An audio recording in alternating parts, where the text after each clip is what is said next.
সবকিছু রিয়েল নাম্বারে বেসে, বাস্তব সংখ্যা রিলেটেড তোমাদের প্রশ্ন দেওয়া হবে। এবার এই নাম্বারগুলোকে বাদ দিলে বলো, অবাস্তব সংখ্যাগুলোকে বাদ দিলে যে সমস্ত স্যার, নাম্বার থাকে পুরোটাই হচ্ছে বাস্তব। হ্যাঁ বলো। আপনি লেখাগুলো একটু বড় করে লিখবেন, স্ক্রিনটা বড় করেও বোঝা যাচ্ছে না ভালো। স্ক্রিন বড় করেও দেখা যাচ্ছে না? না, লেখাগুলো একটু বড় করলে ভালো হতো। তুমি ইয়ে করো না ওটাকে, ল্যান্ডস্কেপ করে নাও জুম। ফোনটাকে, আচ্ছা, ঠিক আছে। ল্যান্ডস্কেপ করে নাও ফোনটাকে।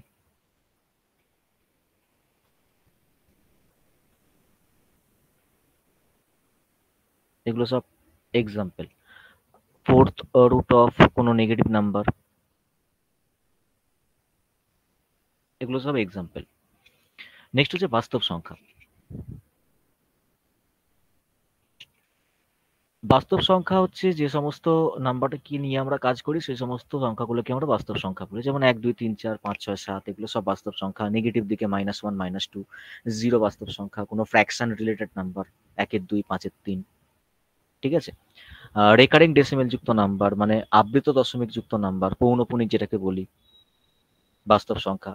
√2 √3, এগুলো সব হচ্ছে বাস্তব সংখ্যা। নেক্সট, এই যে আমি এক্সাম্পল গুলো বললাম বাস্তব সংখ্যার, এই বাস্তব সংখ্যাগুলোকে আমরা আবার দুটো ক্যাটাগরিতে ভাগ করব। তার মধ্যে ফার্স্ট হচ্ছে রেশনাল নাম্বার,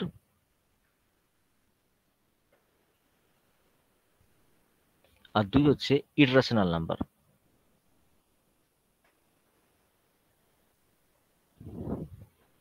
রেশনাল নাম্বার, যেটাকে আমরা বাংলায় বলি হচ্ছে মূলদ সংখ্যা, আর ইররেশনাল নাম্বারকে আমরা বলি হচ্ছে অমূলদ সংখ্যা।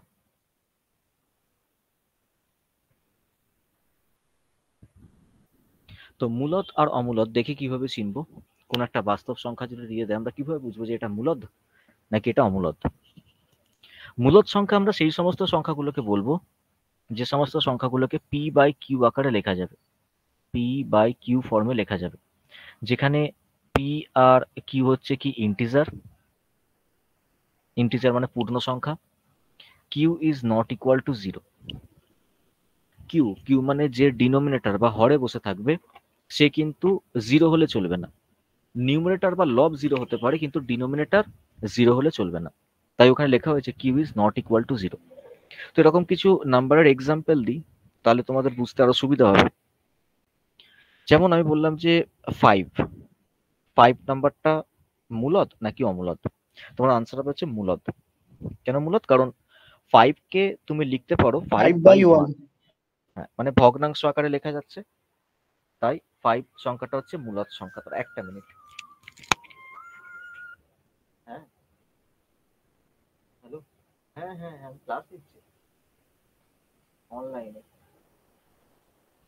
হ্যাঁ হ্যাঁ হ্যাঁ হ্যাঁ, জানি, আমি দেখেছি। হ্যাঁ।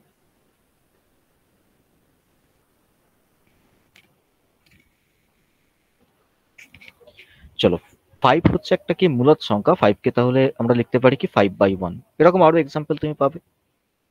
আহ, আরো এক্সাম্পল হচ্ছে রুটের মধ্যে ধরো রয়েছে হচ্ছে 25, রুটের মধ্যে রয়েছে কত 25, এই 25 কে আমরা কি বলতে পারি? 5 বলতে পারি। আর 5 কে তো আমরা এটাও বলতে পারি 5 বাই 1। তাহলে √25 এটা কি নাম্বার? এটা একটা মূলদ সংখ্যা বা রেশনাল নাম্বার। আরো স্যার এক্সাম্পল। স্যার সৌরভ বলছি, একটু ফার্স্ট থেকে বলবেন? ফার্স্ট থেকে বলতে একদম ফার্স্ট থেকে? হ্যাঁ স্যার, আমি জাস্ট জয়েন করলাম স্যার। হ্যাঁ, তুমি দেখো এখানে কি লেখা হয়েছে। নাম্বারসের দুটো টাইপ রয়েছে, একটা হচ্ছে বাস্তব আর একটা হচ্ছে অবাস্তব, একটা রিয়েল নাম্বার, একটা ইমাজিনারি নাম্বার। এবার ইমাজিনারি নাম্বারগুলোকে আমরা মানে এটা আমাদের সিলেবাসের বাইরে ইমাজিনারি নাম্বার। সেগুলো কি ধরনের নাম্বার একবার দেখে নাও, যে আন্ডাররুট -1, আন্ডাররুট -2, আন্ডাররুট -3, মানে রুটের মধ্যে যদি কোনো নেগেটিভ নাম্বার থাকে, বা ফোর্থ রুটের মধ্যে যদি কোনো নেগেটিভ নাম্বার থাকে, বা সিক্সথ রুটের মধ্যে যদি কোনো নেগেটিভ নাম্বার থাকে, তখন সেই সমস্ত নাম্বারগুলোকে আমরা বলবো হচ্ছে এই অবাস্তব সংখ্যা। এগুলোকে নিয়ে মাথা ঘামানোর কোনো প্রশ্ন নেই, কারণ এখান থেকে প্রশ্ন আসবে না। প্রশ্ন যা আসবে সব এখান থেকে, এদিক থেকে আসবে, বাঁ দিক থেকে। বাস্তব সংখ্যা রিলেটেড প্রশ্ন আসবে। বাস্তব সংখ্যাগুলোকে আমরা দুটো ক্যাটাগরিতে ভাগ করি, একটা হচ্ছে রেশনাল আর একটা হচ্ছে ইরেশনাল। রেশনাল নাম্বারকে বাংলায় বলি মূলদ, আর ইরেশনাল নাম্বারকে বাংলায় বলি হচ্ছে অমূলদ। মূলদ সংখ্যা সেই সংখ্যাগুলো যেগুলোকে আমরা পি বাই কিউ ফর্মে লিখতে পারি, যেখানে পি আর কিউ হচ্ছে ইন্টিজার, ইন্টিজার মানে হচ্ছে পূর্ণ সংখ্যা, যেখানে Q is not equal to zero. Q বলতে যে ডিনোমিনেটরে থাকবে, মানে যে হরে বসে থাকবে, সে কিন্তু জিরো হলে চলবে না, তাই লেখা হয়েছে Q is not equal to zero. কিছু এক্সাম্পল নিচ্ছিলাম এখানে, তার মধ্যে ফার্স্ট এক্সাম্পল নিয়েছিলাম 5। 5 কে আমরা বলতে পারি 5/1, তাই 5/1 হচ্ছে একটা মূলদ সংখ্যা, বা 5 হচ্ছে একটা মূলদ সংখ্যা। √25, √25 কে আমরা কি বলতে পারি? 5/1 বলতে পারি, মানে √25 এর ভ্যালু কত? 5 তো। আর 5 কে তো আমরা বলতে পারি 5/1, তাহলে √25 একটা মূলদ সংখ্যা। 0.95, ধরো এই নাম্বারটা রয়েছে, এই নাম্বারটাও মূলদ। কেন মূলদ? কারণ এটাকে আমরা বলতে পারি 95/100। দেখো, ভগ্নাংশ আকারে লেখা যাচ্ছে যে সমস্ত সংখ্যাগুলোকে, সেগুলোকেই আমরা বলবো হচ্ছে মূলদ সংখ্যা। ঠিক আছে, নেক্সট হচ্ছে আরো এক্সাম্পল, জিরো। জিরো কিন্তু একটা সংখ্যা, জিরো একটা বাস্তব সংখ্যা, বাস্তব সংখ্যার মধ্যে আবার মূলদ সংখ্যা। কারণ জিরোকে তুমি বলতে পারো 0/1, জিরোকে বলতে পারো 0/2, 0/3, এগুলো তুমি বলতে পারো। লব জিরো হলে, কোনো ভগ্নাংশের যদি লব জিরো হয়ে যায়, তখন সেই ভগ্নাংশের মানটাই তো জিরো হয়ে যায়। তাহলে জিরো হচ্ছে একটা মূলদ সংখ্যা, জিরোকে লেখা যায় 0/1। নেক্সট আরো কিছু এক্সাম্পল, ধরো আমি বললাম যে 5.23, 3 এর মাথায় একটা রেকারিং ডেসিমেল দিয়ে দিলাম, মানে যেটাকে বাংলায় বলি হচ্ছে আবৃত দশমিক বা পৌনপুনিক। তো এই ধরনের নাম্বারগুলোকে আমরা কি বলি? মূলদ সংখ্যা বলি। তো এই ধরনের নাম্বার নিয়ে পরে আলোচনা করবো আমরা। আপাতত একটা এক্সাম্পলের ক্ষেত্রে আমি বলে রাখলাম যে 5.23, 2 আর 3 এর মাথায় ধরো রেকারিং আছে, বা 3 এর মাথায় রেকারিং আছে, এই ধরনের নাম্বারগুলোকেও আমরা ভগ্নাংশ আকারে লিখতে পারি, মানে p/q ফর্মে লিখতে পারি। তো এই ধরনের নাম্বারগুলোকে আমরা কি বলবো? মূলদ সংখ্যা বলবো। নেগেটিভ, নেগেটিভ দিকে কোনো নাম্বার, নেগেটিভ দিকে নাম্বার বলতে -6, -7, এই সমস্ত নাম্বার সবই হচ্ছে মূলদ সংখ্যা। কেন? কারণ -6 তুমি তো বলতে পারো যে -6/1, -7 কে বলতে পারো -7/1। তাহলে যেগুলোকে ভগ্নাংশ আকারে লেখা যাবে সেগুলোই মূলদ, বাকিরা অমূলদ। 2/3, এটা একটা ফ্র্যাকশন, তো এটা তো p/q ফর্মেই আছে, তাহলে এটাও কি নাম্বার? এটাও মূলদ সংখ্যা। তো যা দেখো এক্সাম্পল নিচ্ছি আপাতত, সবই মূলদ সংখ্যার দিকে চলে যাচ্ছে। তাহলে অমূলদ সংখ্যা কোন সংখ্যাগুলো? সবই যদি মূলদের দিকে চলে যায়, তাহলে অমূলদের ঘরে কি পড়ে থাকবে? অমূলদের ঘরে পড়ে থাকবো যে সেই সমস্ত সংখ্যাগুলো, আমি একটা এক্সাম্পল নিচ্ছি, দেখো ধরো 1.259372652105 ডট ডট ডট ডট, এই ধরনের নাম্বারগুলোকে আমরা বলি হচ্ছে অমূলদ সংখ্যা। আফটার ডেসিমেল, ডেসিমেল মানে পয়েন্ট, যে ডিজিটের কোনো রিপিটেশন নেই, ডিজিটের দেখো কোনো রিপিটেশন নেই, মানে এখানে দেখো র্যান্ডাম ডিজিট চলে আসছে, 2 এর পর 5, 5 এর পর 9, 3, 7, 2, 6, 5, এসব নাম্বারগুলো র্যান্ডাম চলে আসছে। তুমি জানো না এই যে লাস্টে আমি 5 লিখে ডট ডট ডট দিয়েছি, 5 এর পরে আমি কি লিখবো? বা এটাও আমি জানি না যে তোমরা 5 এর পর কি ভাবছো, কি আসতে পারে? র্যান্ডাম নাম্বার আসতে পারে। ঠিক আছে, তো এই ধরনের নাম্বারগুলোকে আমরা বলি হচ্ছে অমূলদ সংখ্যা, যার কোনো রিপিটেশন নেই আর শেষও নেই, এ চলতেই থাকবে, চলতেই থাকবে। ক্লিয়ার হয়েছে? তো এই ধরনের নাম্বারগুলোকে আমরা বলবো হচ্ছে অমূলদ সংখ্যা। তো আরো কিছু এক্সাম্পল, ধরো √2, √3, √4 লিখবো না, √5, √6। রুটের মধ্যে নন পারফেক্ট স্কোয়ার নাম্বার যখন ঢুকে থাকবে, যেমন 2 এর তো রুট করা যায় না, 2 এর রুট করলে আপ টু 3 ডেসিমেল প্লেস পর্যন্ত আমার মনে আছে 1.414, এরপরেও কিন্তু ডিজিট চলছে, ডট ডট ডট দিলাম, এটা হচ্ছে √2 এর value. Up to 3 decimal place পর্যন্ত আমার মনে আছে 1.414, বা প্রত্যেকে 3 ডেসিমেল প্লেস পর্যন্তই মনে রাখে। √3 এর ভ্যালু 3 ডেসিমেল প্লেস পর্যন্ত 1.732, 2 এর পরেও কিন্তু ডিজিট রয়েছে, কোনো রিপিটেশন নেই, চলতেই থাকবে। √5 2.23, আপ টু 2 ডেসিমেল প্লেস পর্যন্ত অনেকে মনে রাখে, তো এরপরও ডিজিটের কোনো রিপিটেশন নেই, শেষও নেই, চলতেই থাকবে। তো এই ধরনের নাম্বারগুলোকে আমরা বলি হচ্ছে অমূলদ সংখ্যা। আরো কিছু এক্সাম্পল, আমি এখানে কি শুধুমাত্র রুট দিয়েছি, তুমি কিউব রুটও করতে পারতে। আমি বলতাম যে কিউব রুট অফ 7, তো 7-এর কি কিউব রুট করা যায়? বলবে না, করা যায় না। 7-এর কিউব রুট করলে ডেসিমেল আসবে? তো বলবে হ্যাঁ, ডেসিমেল আসবে। ডেসিমেলের পর কটা ডিজিট আসবে? চলতেই থাকবে, ডিজিটের কোনো শেষ নেই। আমরা কোথাও না কোথাও গিয়ে থামিয়ে দিই। প্র্যাকটিক্যাল কোনো এক্সাম্পলে আমরা কোথাও না কোথাও গিয়ে থামিয়ে দিই, কিন্তু থিওরিটিক্যালি কিউব রুট অফ 7 ডেসিমেলের পর ডিজিটের কোনো রিপিটেশন নেই, কোনো শেষও নেই। তো এই ধরনের নাম্বারগুলোকে আমরা বলবো হচ্ছে অমূলদ সংখ্যা বা ইরেশনাল নাম্বার। তাহলে মূলদ আর অমূলদের মধ্যে ডিফারেন্সটা কি সেটা বোঝা গেল। যেগুলোকে আমরা পি বাই কিউ ফর্মে লিখতে পারবো সেগুলো হচ্ছে মূলদ, আর অমূলদ হচ্ছে যেগুলোকে পি বাই কিউ ফর্মে লিখতে পারবো না। যেমন এই ধরনের নাম্বারগুলো যে আমি এক্সাম্পল নিচ্ছি, এই ধরনের নাম্বারগুলোকে তুমি পি বাই কিউ আকারে লিখতেই পারবে না।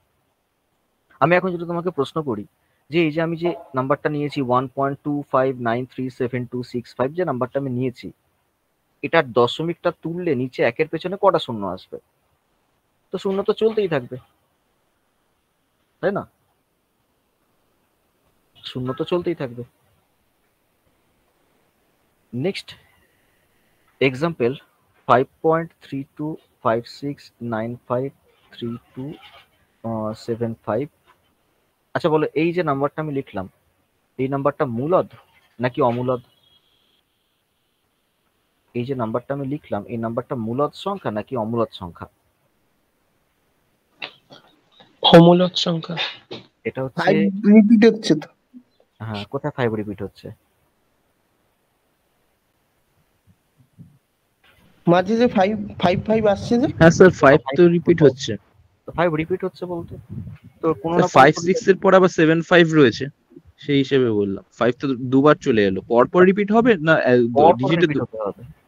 আচ্ছা, মানে রিপিটেশন বলতে কি বোঝানো হয়? রিপিটেশন বলতে তুমি এইখানে ধরো তুমি দেখছো 5 রয়েছে, তাহলে পরেও 5 থাকবে, তারপরেও 5 থাকবে, তারপরেও 5 থাকবে, এরকম 5 5 5 থাকবে। ওটাকে আমরা রিপিটেশন বলি। এ তো র্যান্ডম চলে আসছে। এটা হচ্ছে মূলদ সংখ্যা। এটা হচ্ছে মূলদ সংখ্যা। কেন মূলদ সংখ্যা? তার কারণ হচ্ছে আমি জানি এটাকে দশমিকটা যেই তুলবে, দশমিকটাকে তুললে একের পেছনে কটা শূন্য আসবে? 1 2 3 4 5 6 7 8 9 10টা শূন্য আসবে। ডেসিমেলের পর 10খানা ডিজিট যেহেতু রয়েছে, তাই ডেসিমেল তুললে নিচে একের পেছনে 10টা শূন্য আসবে। তাহলে পি বাই কিউ আকারে লেখা যাচ্ছে, যেহেতু এই নাম্বারটাকে আমরা মূলদ বলবো। তাহলে অমূলদ কখন হয়ে যাবে এটা? আমি যদি পেছনে এরকম 4টে ডট 5টে এরকম ডট দিয়ে দিতাম, তখন হয়ে যেত এটা হচ্ছে অমূলদ সংখ্যা। কারণ এই ডট দেওয়ার মিনিংটা এটাই যে 5-এর পর ডিজিট চলছে চলছে চলছে, যে কোনো শেষ নেই। বোঝাতে পারলাম? তাহলে মূলদ আর অমূলদের মধ্যে ডিফারেন্সটা কি সেটা বোঝা গেছে। পাই একটা অমূলদ সংখ্যা। পাই একটা অমূলদ সংখ্যা। পাই এর ভ্যালু হচ্ছে 3.1415। আপাতত তো আমি এটুকু জানি, এরপর ডিজিটের কোনো রিপিটেশন নেই, চলছে 3.1415। পাই এর ভ্যালু আমরা কাজের সুবিধার্থে হয় 3.14 নিয়ে কাজ করি, যেটা অ্যাপ্রক্সিমেট ভ্যালু, অথবা 22/7 নিয়ে কাজ করি।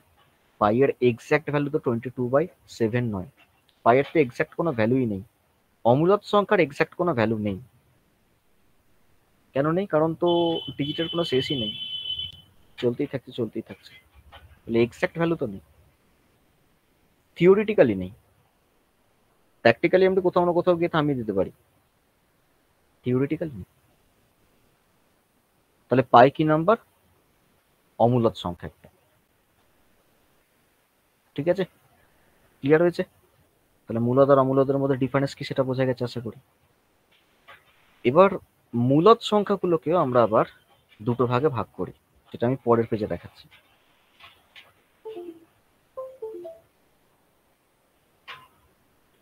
স্যার একটা কোশ্চেন ছিল।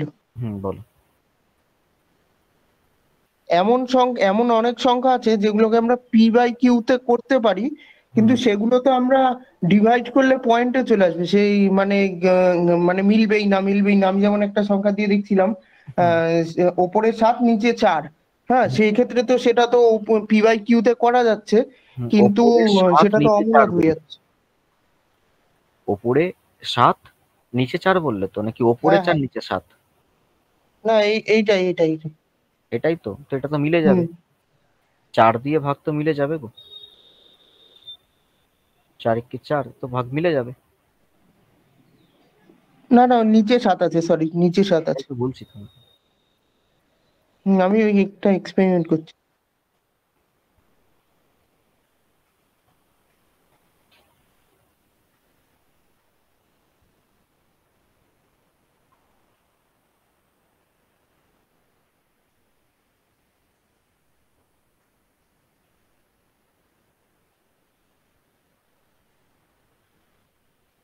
দেখো এক্সপেরিমেন্ট করতে করতে এরকম তোমার নাম্বার এসছে কিনা, এরকম আসছে। আমি অত দূর যাইনি, আমি 2-3টে করেছি।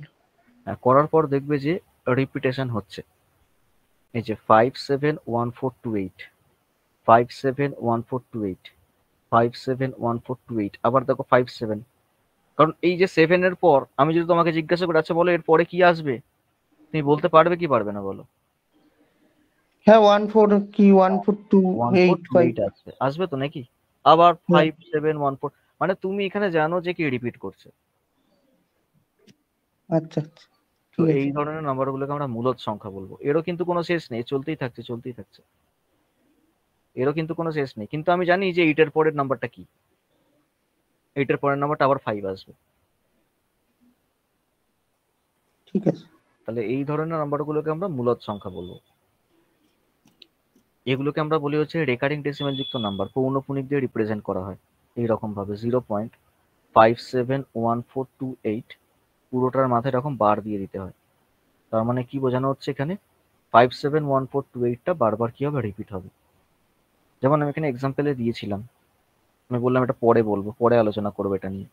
এটার মানে কি, 5.23, 3 এর মাথায় রেকারিং ডেসিমেল, মানে 3টা বারবার রিপিট হবে।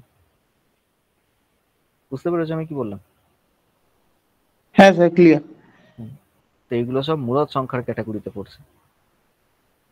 তাহলে এটা হচ্ছে একটা মূলদ সংখ্যা, চলছে এরকম চলতেই থাকবে, ভাগ শেষ হবে না, এর কোনো শেষ নেই। নেক্সট যেটা বলছিলাম যে মূলদ সংখ্যা, মূলদ সংখ্যাকে আমরা আবার দুটো ক্যাটাগরিতে ভাগ করব। তো আমি এদিকটা লিখছি, মূলদ সংখ্যাগুলোকে আমরা আবার দুটো ক্যাটাগরিতে ভাগ করব। তার মধ্যে একটা হচ্ছে ইন্টিজার, ইন্টিজার মানে হচ্ছে পূর্ণ সংখ্যা, আর একটা হচ্ছে ফ্র্যাকশন, ফ্র্যাকশন মানে হচ্ছে ভগ্নাংশ। ইন্টিজার মানে পূর্ণ সংখ্যা, আর ফ্র্যাকশন মানে হচ্ছে ভগ্নাংশ। ইন্টিজারের এক্সাম্পল +1, +2, +3, +4, এগুলো সব ইন্টিজার। -1, -2, -3, -4, এগুলো সব ইন্টিজার। 0 একটা ইন্টিজার। তাহলে ইন্টিজারের এক্সাম্পল কি বললাম, -1, -2, -3, +1, +2, 0, ঠিক আছে, এগুলো সব কি না ইন্টিজার। আর ভগ্নাংশ তোমরা তো জানোই কি, 2 এর 3, 5 এর 7, এগুলো সব ভগ্নাংশ। 2.5, এগুলো সব ভগ্নাংশ। ইন্টিজারকে বাদ দিলে যে নাম্বারগুলো পাই সেগুলো সব হচ্ছে ভগ্নাংশ। নেক্সট এবার, স্যার মৌলিক সংখ্যা ইন্টিজার হতে পারে? হ্যাঁ, আরে বাবা, মৌলিক সংখ্যা একটা বলো তুমি, কি একটা মৌলিক 1, সংখ্যা? 3, ওয়ান মৌলিক সংখ্যা? তুমি তো প্রথমেই ভুল বললে। সরি স্যার, 3 স্যার, 5, কি ইন্টিজার নয়? 11। তো লিখলাম এখানে ইন্টিজার কি, ইন্টিজার মানে পূর্ণ সংখ্যা, এটা পূর্ণ সংখ্যাই তো তিনটা। কিন্তু -3 লিখেছেন তো আমি তাই আর তো জিজ্ঞেস কি আছে, করলাম। 2 এর পর +1, +2 এর পর লিখতেই থাকবো নাকি আমি, +3, আচ্ছা। +4, +5, এ কি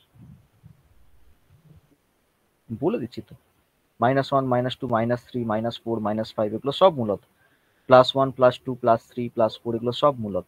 এই যে +4 পর্যন্ত বলে আমি ছেড়ে দিলাম, মানে তুমি কি বুঝবে, তুমি কি বুঝবে যে +4 পর্যন্ত স্যার বলেছে মানে +4 পর্যন্ত চলতেই থাকবে এরকম। 0 একটা পূর্ণ সংখ্যা। ভগ্নাংশ বললাম 2 এর 3, 5 এর 7। নেক্সট, পূর্ণ সংখ্যাগুলোকে আমরা 3টে ক্যাটাগরিতে ভাগ করব। তুমি এক্সাম্পল গুলো দেখেই বুঝতে পারছো সেই 3টে ক্যাটাগরি কি কি হবে। একটা হবে হচ্ছে পজিটিভ ইন্টিজার, মানে ধনাত্মক পূর্ণ সংখ্যা। একটা হবে 0, আর একটা হবে হচ্ছে নেগেটিভ ইন্টিজার।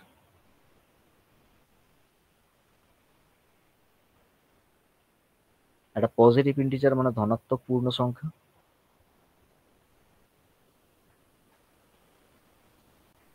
জিরো তো শূন্য, আর একটা হচ্ছে ঋণাত্মক পূর্ণ সংখ্যা।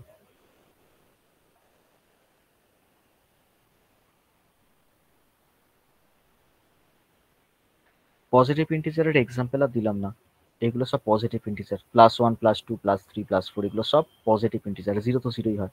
আর নেগেটিভ ইন্টিজার -1 -2 -3 -4 -4 এগুলো সব নেগেটিভ ইন্টিজার। ভগ্নাংশ তিনটে ভাগে ভাগ হবে, তার মধ্যে একটা হচ্ছে প্রকৃত ভগ্নাংশ বা প্রপার ফ্র্যাকশন, দুই হচ্ছে ইমপ্রপার ফ্র্যাকশন বা অপ্রকৃত ভগ্নাংশ,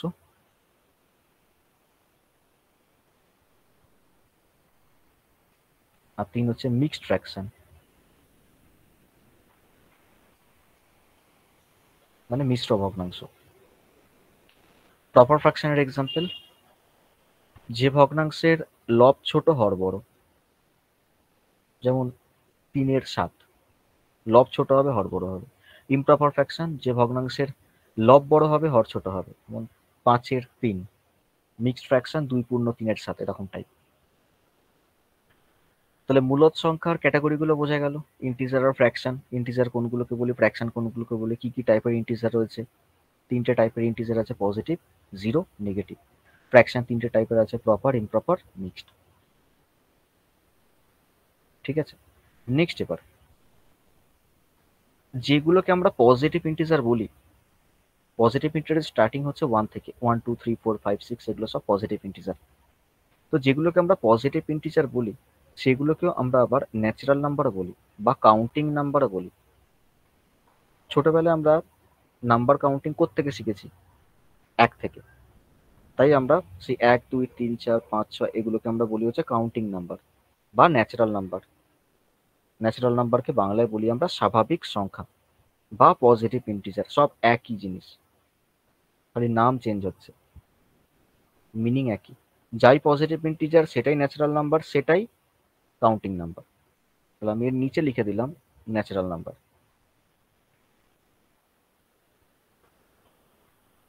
ন্যাচারাল নাম্বারকে বাংলায় কি বলি আমরা? স্বাভাবিক সংখ্যা।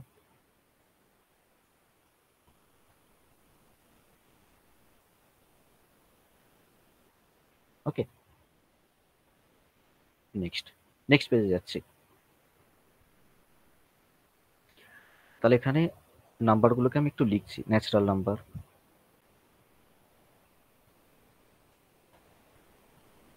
স্বাভাবিক সংখ্যা যেটা 1 থেকে স্টার্ট হচ্ছে, 1 2 3 4 ডট ডট ডট চলছেই থাকছে।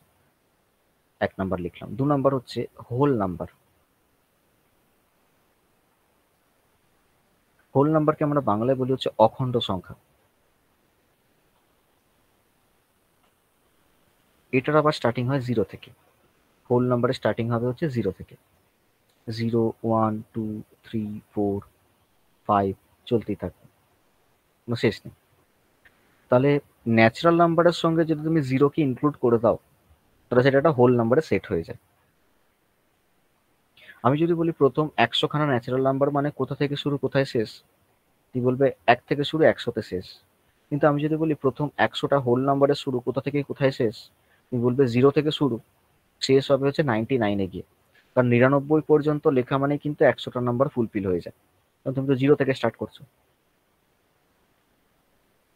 নেক্সট 3 নাম্বার হচ্ছে ইভেন নাম্বার।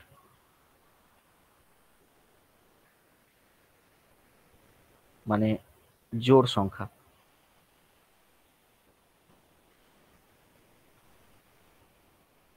যেগুলোকে 2 দ্বারা ভাগ করে মেলানো যায় সেগুলো হচ্ছে জোড়। 2 4 6 8 10 12 14, ঠিক আছে, 16, এগুলো সব হচ্ছে জোড় সংখ্যা। তাহলে জোড় সংখ্যা কোনগুলো? যেগুলোকে 2 দিয়ে ভাগ করে মেলানো যায়। জোড় সংখ্যা কোনগুলো? যেগুলো ডিভিজিবল বাই 2।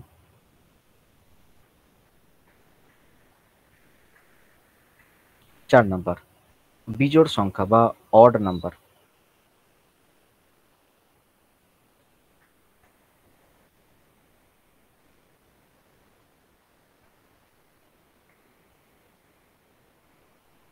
অড নাম্বার হচ্ছে যেগুলো 2 দ্বারা বিভাজ্য নয়, যেমন 1, 3, 5, 7, 9, 11, 13 ... চলছে। Not divisible by 2।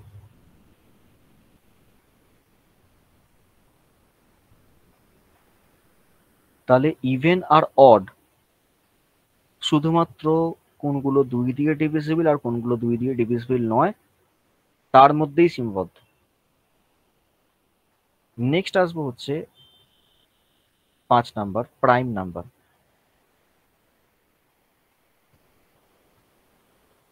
মানে মৌলিক সংখ্যা। মৌলিক সংখ্যা কোনো সংখ্যা দিয়ে বিভাজ্য নয়, একমাত্র 1 দিয়ে বিভাজ্য এবং সেই সংখ্যাটা দিয়ে বিভাজ্য, মানে যে সংখ্যাটা তুমি এক্সাম্পল হিসেবে নিচ্ছ সেই সংখ্যাটা দিয়ে বিভাজ্য। যেমন এক্সাম্পল 2, 2 1 দিয়ে বিভাজ্য এবং 2 2 দিয়ে বিভাজ্য। যেমন এক্সাম্পল 3, 3 1 দিয়ে বিভাজ্য এবং 3 3 দিয়ে বিভাজ্য। এক্সাম্পল হচ্ছে 5, 1 দিয়ে বিভাজ্য, 5 দিয়ে বিভাজ্য। এক্সাম্পল 7, 7 এর পর 11, 11 এর পর 13, 13 এর পর 17, 17 এর পর 19, ঠিক আছে, 23, তারপর 8 এর পর 29। 29। এই নাম্বারগুলো সব হচ্ছে মৌলিক সংখ্যা বা প্রাইম নাম্বার, যেগুলো কোনো সংখ্যা দিয়ে বিভাজ্য নয়, একমাত্র 1 দিয়ে এবং সেই সংখ্যা দিয়ে বিভাজ্য, অন্য কোনো সংখ্যা দিয়ে বিভাজ্য নয়। তাহলে কেউ অড নাম্বারের সঙ্গে প্রাইম নাম্বারকে গোলাবে না, কেউ ইভেন নাম্বারের সঙ্গে কম্পোজিট নাম্বার, এখানে লিখবো আমি কম্পোজিট নাম্বার। কম্পোজিট নাম্বার মানে হচ্ছে, স্যার কোপ্রাইম নাম্বার বলতে কোনগুলোকে বোঝায়?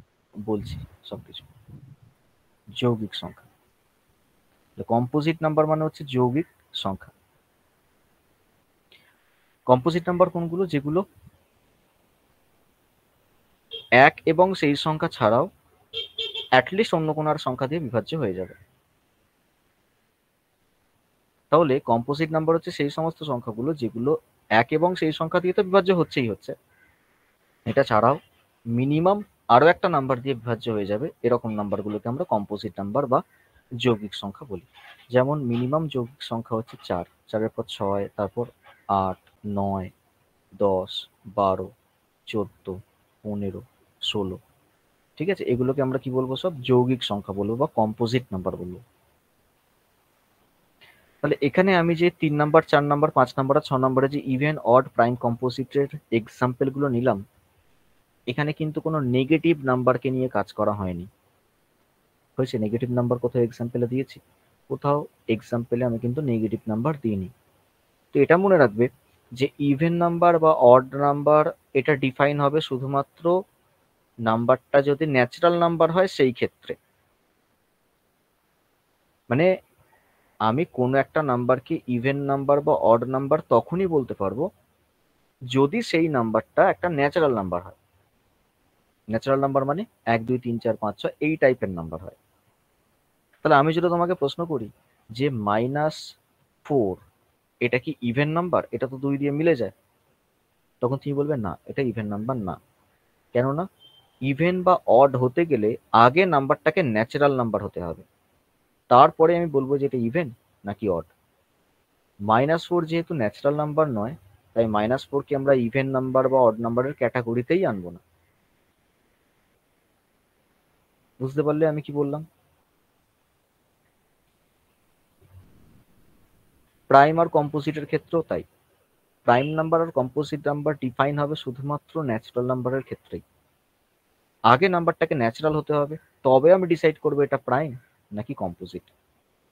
আমাকে প্রশ্ন করা হলো যে 5 তো প্রাইম নাম্বার, সেটা বুঝলাম, তাহলে -5ও কি প্রাইম নাম্বার?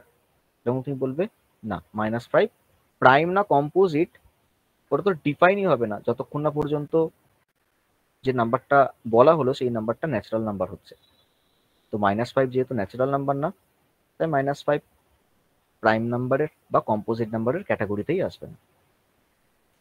ক্লিয়ার হয়েছে যেটা বললাম আমি? হ্যাঁ স্যার। আচ্ছা, এবার বলি প্রাইম নাম্বার রিলেটেড কিছু তথ্য ছোট ছোট। 1 থেকে 100 পর্যন্ত টোটাল 25টা প্রাইম নাম্বার আছে, ঠিক আছে? 1 থেকে 100 পর্যন্ত এই রেঞ্জের মধ্যে total prime number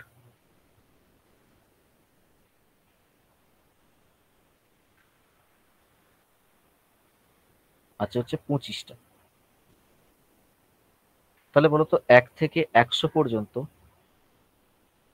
total composite number কটা আছে? কম্পোজিট মানে যৌগিক। 74টা। মাইনাস করলে বেরিয়ে যাবে। 74টা। 74টা কেন? এক হওয়া উচিত মৌলিক ছিল বা হচ্ছে, যৌগিক কোনোটাই কনসিডার করা হয় না। দেখো 100 থেকে 25 মাইনাস করলে হয় হচ্ছে 75। কম্পোজিট নাম্বার 75টা হওয়া উচিত ছিল, কিন্তু 75টা হলো না। কেন হলো না? কারণ এক এক কিন্তু মৌলিকও নয়, মৌলিকও নয়, আবার যৌগিকও নয়। এক মৌলিকও নয়, এক যৌগিকও নয়। তাই এক তো এই মানে সেট থেকেই তো বাদ হয়ে যাচ্ছে, 1 থেকে 100-র মধ্যে থেকেই তো এক বাদ হয়ে যাচ্ছে। মৌলিকও নয়, যৌগিকও নয়। তাই 75টা না হয়ে হয়ে গেল হচ্ছে 74টা। ঠিক আছে, তাহলে কম্পোজিট নাম্বার 74টা আছে, প্রাইম নাম্বার 25টা আছে। এটা মনে রাখবে, 25টা প্রাইম নাম্বার আছে। এখান থেকে প্রশ্ন আসে অনেক। তো প্রাইম কম্পোজিট বোঝা গেল কি। নেক্সট এবার ও যেটা বলছিল কো প্রাইম বলি।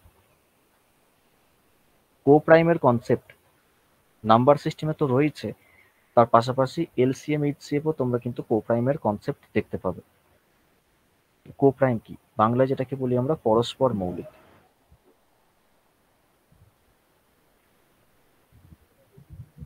বা বাংলায় এটাকেও বলে সহমৌলিকও বলে। সহমৌলিক একই জিনিস। তো কো প্রাইম হচ্ছে দুটো নাম্বার, একটা 15 আর একটা মনে করো 26। এই 15কে কোন কোন সংখ্যা দিয়ে ভাগ করে মেলানো যায় সেগুলোকে আমি লিখে নেবো। 15কে 1 দিয়ে ভাগ করে মেলানো যায়, 3 দিয়ে, 5 দিয়ে ভাগ করে মেলানো যায়, 15কে 15 দিয়ে ভাগ করে মেলানো যায়। 26কে কোন কোন সংখ্যা দিয়ে ভাগ করে মেলানো যায়? 1 দিয়ে, 2 দিয়ে, 13 দিয়ে, আর 26কে 26 দিয়ে ভাগ করে মেলানো যায়। এই যে আমি নাম্বারগুলোকে লিখলাম রেড কালারে, এগুলোকে আমরা বলি হচ্ছে ফ্যাক্টর বা উৎপাদক বা গুণনীয়কও বলতে পারো। ফ্যাক্টর। এই যে নাম্বারগুলো সব 15-র ফ্যাক্টর, আর এই যে নাম্বারগুলো সব 26-এর ফ্যাক্টর। তো 15 আর 26-এর কমন ফ্যাক্টর কি আছে? একমাত্র এক। দেখো দুটো জায়গাতেই কমন। কমন আর কিছু আছে? এক ছাড়া। এক ছাড়া দেখো আর কিছু কমন নেই। তো যেহেতু এক ছাড়া আর অন্য কোনো নাম্বার কমন নেই, তাই 15 আর 26কে আমরা বলবো হচ্ছে একে অপরের প্রাইম বা কো প্রাইম বা পরস্পর মৌলিক। দেখো 15 আর 26 কিন্তু এরা নিজেরা যৌগিক সংখ্যা, মানে ইন্ডিভিজুয়ালি কিন্তু এরা যৌগিক, কিন্তু এদেরকে আমরা একত্রে কি বলবো? একে অপরের প্রাইম বলবো বা কো প্রাইম বলবো। এবার কো প্রাইমের কনসেপ্টটা বোঝা গেছে কি বললাম, কো প্রাইম জিনিসটা। হ্যাঁ স্যার। ঠিক আছে, কো প্রাইম রিলেটেড প্রশ্ন কিন্তু আসে। দুটো মৌলিক সংখ্যা কিন্তু অলওয়েজ কো প্রাইম হবেই হবে। দুটো যে কোনো মৌলিক সংখ্যা তুমি র্যান্ডম চুজ করো, দুটো মৌলিক সংখ্যা সবসময় কো প্রাইম হবেই হবে। একটা মৌলিক একটা যৌগিক, কো প্রাইম হতেও পারে নাও হতে পারে।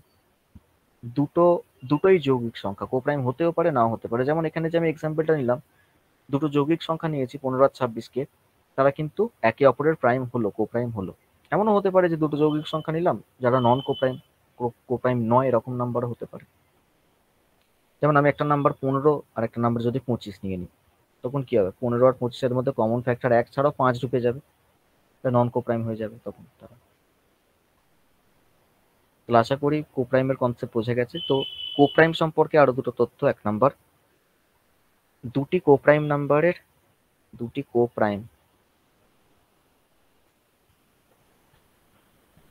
নাম্বারের গসাগু বা এইচসিএফ মানে গসাগু সবসময় এক হবে। আর 2 নাম্বার, দুটি কো প্রাইম নাম্বারের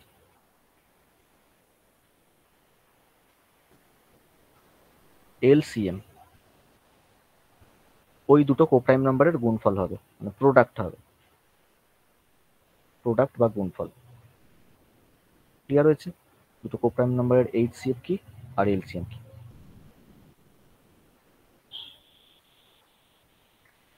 নেক্সট এবার আসবো হচ্ছে মেন জায়গায়। আচ্ছা, মেন জায়গায় যাওয়ার আগে দুটো কোশ্চেন করি ছোট ছোট। বলবে যে √3 প্লাস √5 এটার স্কোয়ার, এটা কি নাম্বার, মূলদ নাকি অমূলদ? এটা মূলদ সংখ্যা না অমূলদ সংখ্যা? √3 প্লাস √5 হচ্ছে অমূলদ সংখ্যা। স্কোয়ার আছে, আর স্কোয়ার থাকলে এটা তাহলে চেঞ্জ করলেও মাঝখানে তো একটা 2√15 একটা টার্ম থেকে যাচ্ছে, হুম, তখন ওটাও তাহলে ইয়েই হবে, অমূলদ সংখ্যাই অমূলদ হবে। সংখ্যাই হবে, একদম correct. a plus B whole স্কোয়ারের ফর্মুলা হচ্ছে a square plus 2ab plus B square. তাহলে √3 স্কোয়ার মানে 3, পরেরটা 2√15 আর তারপর একটা 5, 5 আর 3 8 হয়ে গেল, 8 প্লাস 2√15। এই যে √15 নাম্বারটা ঢুকে গেল, √15 তো মানে 15 তো রুট করা যায় না, তাহলে এটা একটা অমূলদ সংখ্যা। তাহলে এই অমূলদ সংখ্যা পুরো নাম্বারটাকে কি করে দিল, অমূলদ সংখ্যা বানিয়ে দিল। এটা একটা irrational number.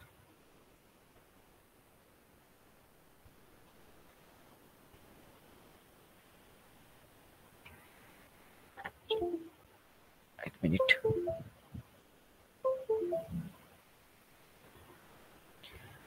Next, some of series.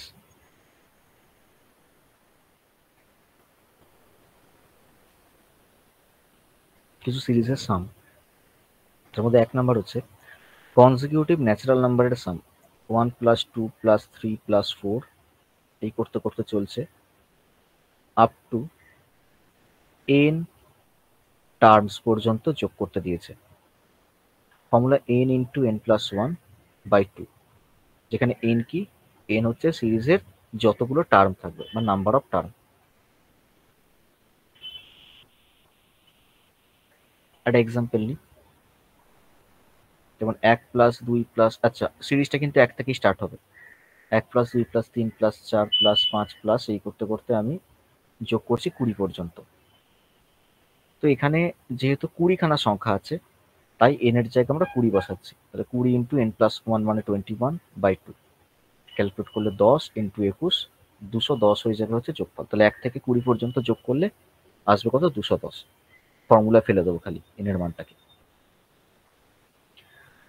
Next 2 number, sum of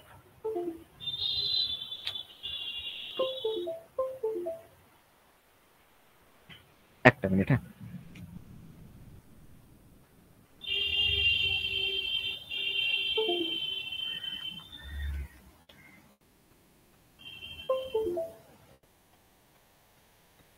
sum of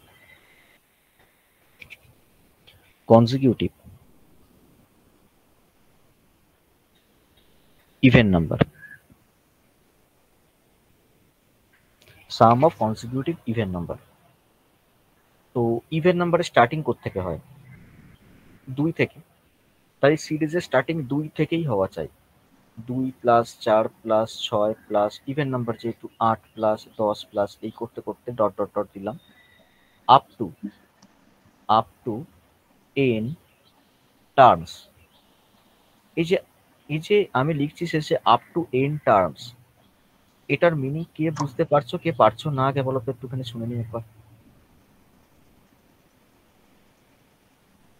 এই যে লিখছি আমি up to n terms, sir last term, বুঝতে পেরেছো না? লাস্ট টার্ম তো আমি লিখিনি, up to n terms. n terms মানে হচ্ছে ধরো এরকম সিরিজে আমি কন্টিনিউ চলছে এরকম সিরিজ, তাই বললাম যে আপ টু 10 টার্মস।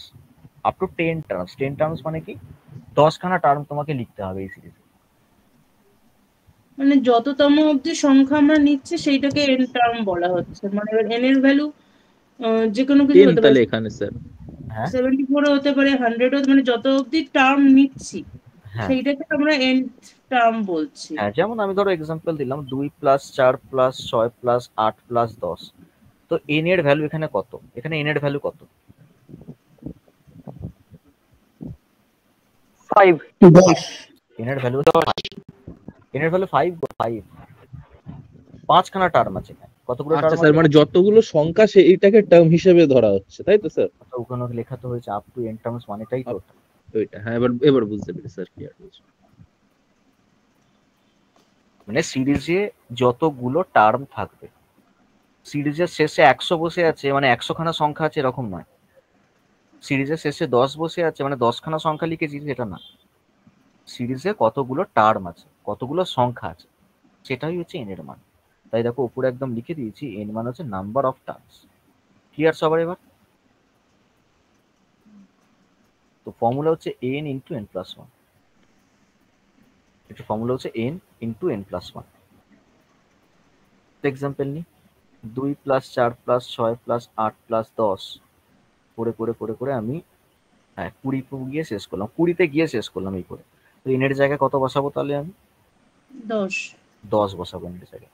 কেন 10? কারণ এখানে 10টা সংখ্যা আছে, 10টি সংখ্যা আছে এখানে, লিখে দেখে নিতে পারো 10টি সংখ্যা আছে, তাই এনের জায়গায় 10 বসাবো। 10 প্লাস 1 তাহলে কত হচ্ছে? 10 ইন্টু 11 মানে 110 হবে অ্যান্সার। কে বুঝতে পারলে কি পারলে না বললো?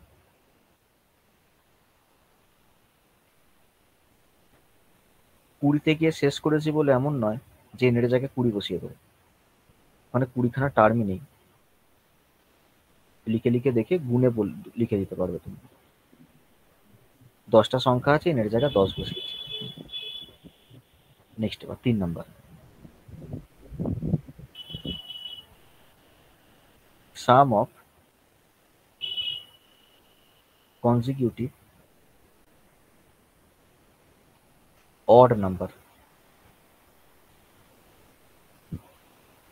odd number স্টার্টিং 1 থেকে হয়, 1 প্লাস 3 প্লাস 5 প্লাস 7 প্লাস এই করতে করতে একই জিনিস দিলাম আপ টু n টার্মস। এটা ফর্মুলা হচ্ছে n স্কোয়ার। তো example 1 plus 3 plus 5 plus 7 plus এই করতে করতে আমি চলো 11 পর্যন্ত। তো n এর জায়গায় কত বসাবো?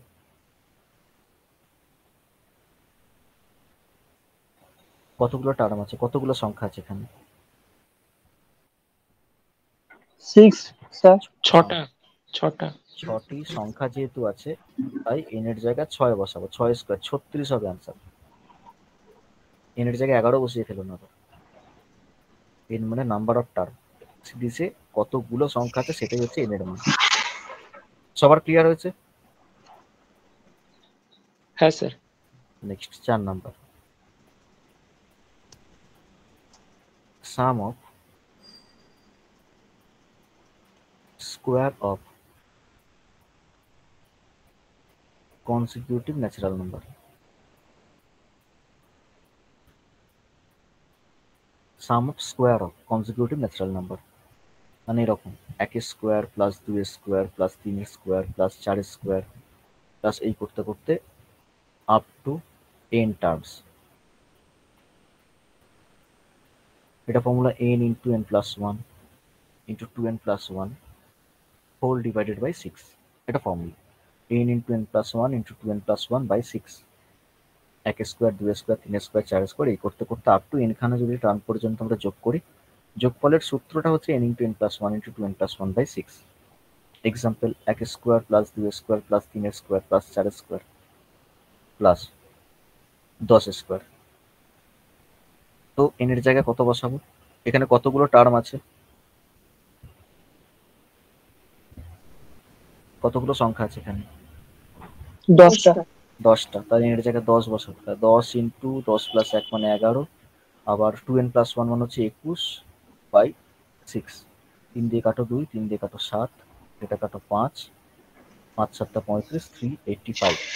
এটা হয়ে যাবে answer 385।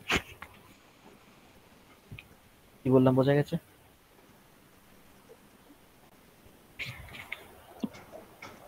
Next 5 number. Sum of cube of consecutive natural number.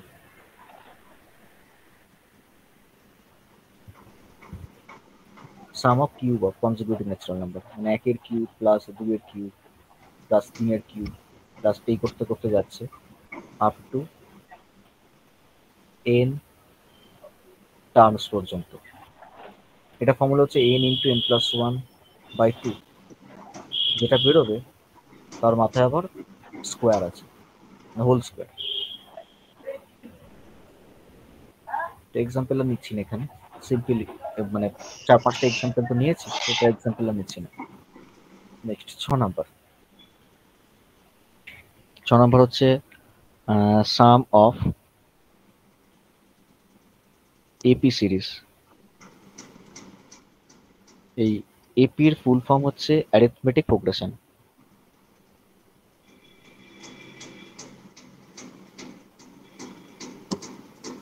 মানে যেটাকে বলি বাংলা আমরা সমান্তর প্রগতি।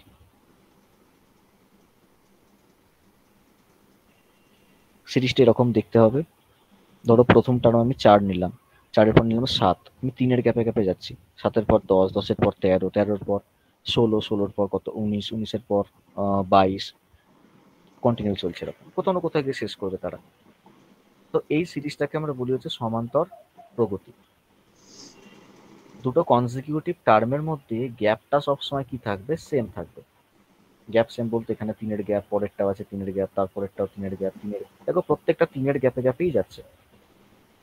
এবার এমনও হতে পারে যে একটা সিরিজ রয়েছে, যে সিরিজের কমন ডিফারেন্স বা যে পার্থক্যগুলো নিচ্ছে এখানে 3, সেটাতে 5 রয়েছে, কোনটাতে 1 রয়েছে পার্থক্য, কোনটাতে পার্থক্য নেগেটিভে থাকতে পারে।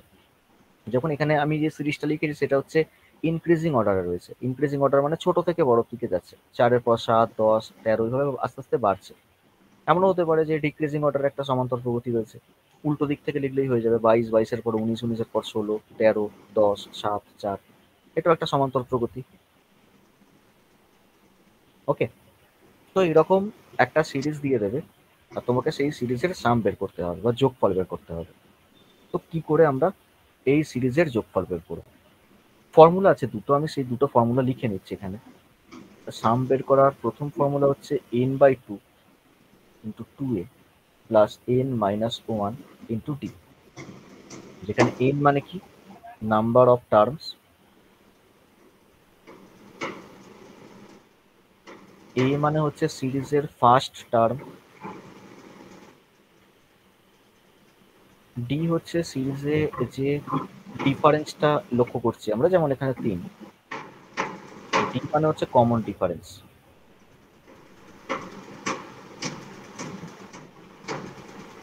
ঠিক আছে, d মানে হচ্ছে common difference.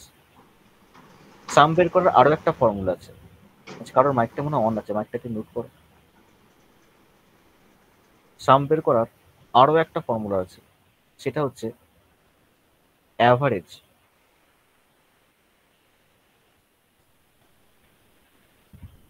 Into number of terms. Average মানে কি, গড়, তার সঙ্গে নাম্বার অফ টার্মস গুণ হবে। নাম্বার অফ টার্মস মানে কি, এন এর মান।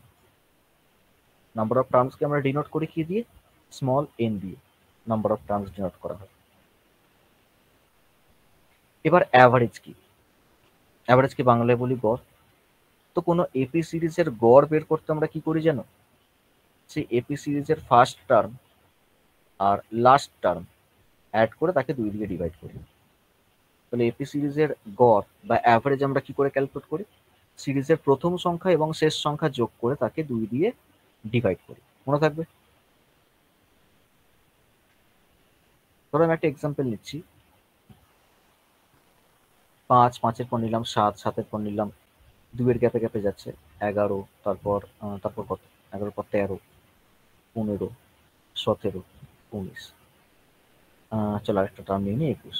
বললাম যে এই নাম্বারগুলোর গড় কত, তুমি কি বলবে, গড় হচ্ছে 5 আর 21-কে যোগ করে 2 দিয়ে ভাগ। 5 আর 21-কে যোগ করলে কত হয়, 26, তাকে 2 দিয়ে ভাগ করলে হয় 13। তো গড় দেখবে সবসময় মিডিলে বসে থাকবে, এটাই হচ্ছে গড় বা অ্যাভারেজ। তাহলে গড় তুমি দুভাবে পেতে পারো, একটা হচ্ছে কোনো সিরিজের মিডিল নাম্বারটা তোমার যদি চোখে পড়ে যায় সেটাই হচ্ছে গড়, অথবা ফার্স্ট টার্ম আর লাস্ট টার্ম যোগ করে 2 দিয়ে ভাগ করে আমরা গড় পাই। ক্লিয়ার হয়েছে? এমনও তো হতে পারে যে কোনো একটা সিরিজের মিডিল টার্মই নেই।